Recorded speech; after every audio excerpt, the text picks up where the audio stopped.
so I created the sort of culmination of these 10 things to allow me to understand a way to give people guardrails for their lives so that they could have some touch points to hold on to. And so I laid them out as the 10 Commandments as an ode to the sort of a nod to the Bible, of course.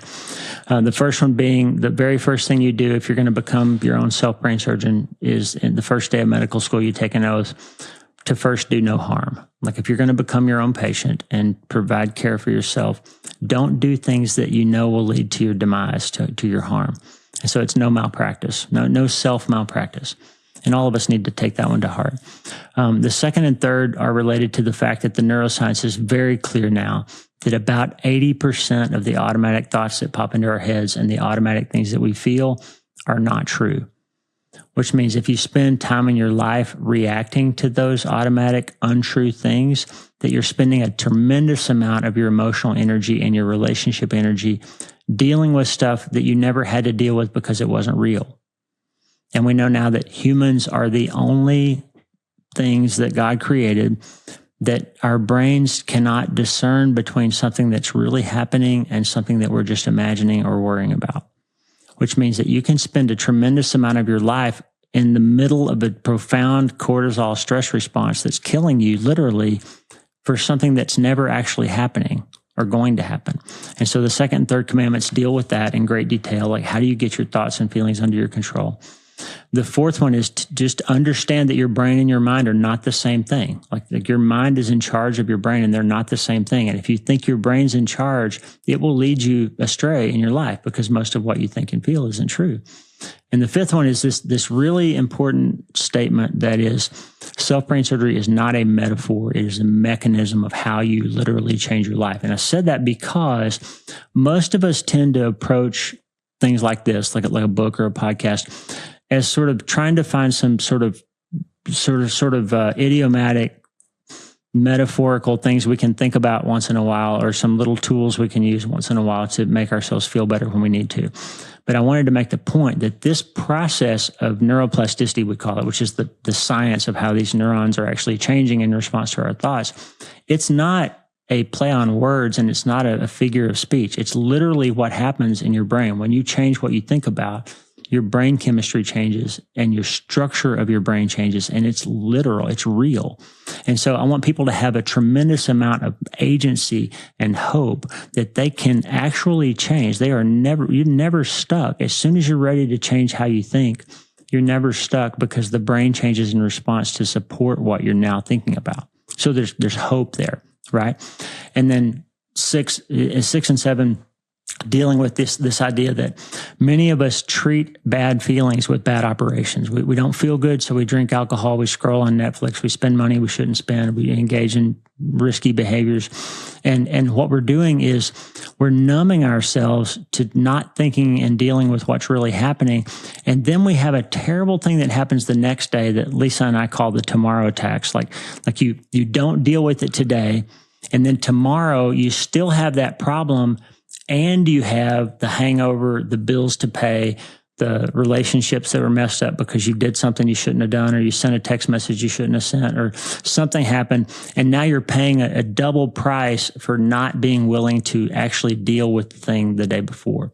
So we say, love tomorrow more than you hate what you're feeling right now. Like, think about the next day and the fact that you need to be able to deal with it. Jesus said this beautiful statement about every day has enough trouble of its own. Right? So don't be dragging stuff from today into tomorrow either. Like that's a corollary to what Jesus said.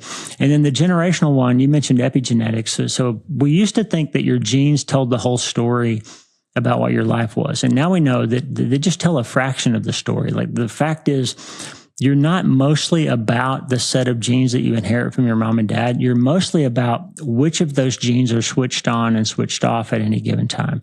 Genes, now we know there's this whole regulatory mechanism of structures and proteins that are involved in turning genes on and off and expressing them or not. That's why identical twins don't have the same lives. They have different lifespans. They have different disease profiles. They've got the same genetics, but their lives produce these differences in how those genes are expressed, right? And fascinating science in the last 20 years has shown that when your great-grandparents go through something really traumatic, like the Holocaust, or like your grandfather was a Vietnam veteran or something, that you can be born with an abnormally elevated stress cortisol response, even though you've never been through that hard thing that they went through. And so that means that what you go through in your life can impact what your great-great-grandkids experience as reality in their life, because of this thing called epigenetics. So what happens is certain types of trauma can create genetic switches that produce increased stress cortisol, and that can be passed on to multiple generations. And it's now been shown that with cognitive behavioral therapy, that younger people can change their baseline stress response in their lifetime, and their offspring will be born with a normal stress response. That's called epigenetics. So what that means is if you learn how to deal with your stuff that you got from your dad and your mom while you're alive, your kids don't have to deal with it. So there's this stuff in the Bible that called generational curses, where it says that God punishes the kids to the fourth generation. That's not ever actually been a threat. It's not God being mean. It's a warning. It's a compassionate warning that what we do in our lifetimes affects how our kids and their kids and their kids live. And so if you don't get it right in your lifetime, your kids will have a harder time starting out than you will. That's why abuse runs in families. It's why alcoholism runs in families. And so the epigenetic one is just really a nod to say, spend some time using this power that you have to change how your brain works to love your future generations a little bit more.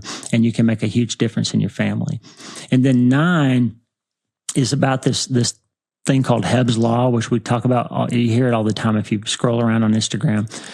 Neurons that fire together, wire together. Everybody's heard that statement. What that means is when you repeatedly do something over and over, your brain makes connections between neurons to automate that thing so you don't have to think about it as much.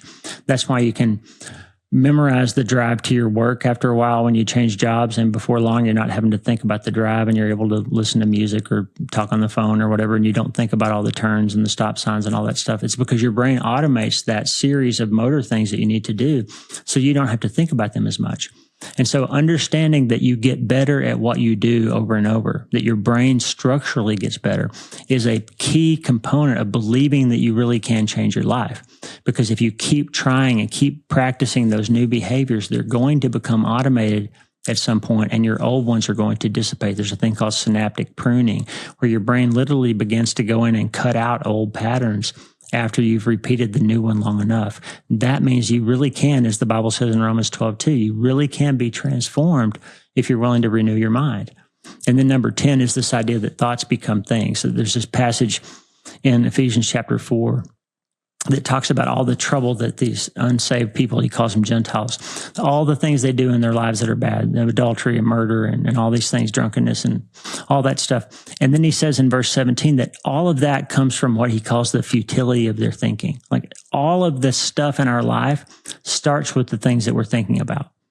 And so everything you think, if you want to just run it down, like it starts with a neuronal event. You have this immaterial mental event that turns into a brain event, electrical event in your brain that then triggers a hormonal release of a neurotransmitter and a hormone that then triggers some kind of physiological change.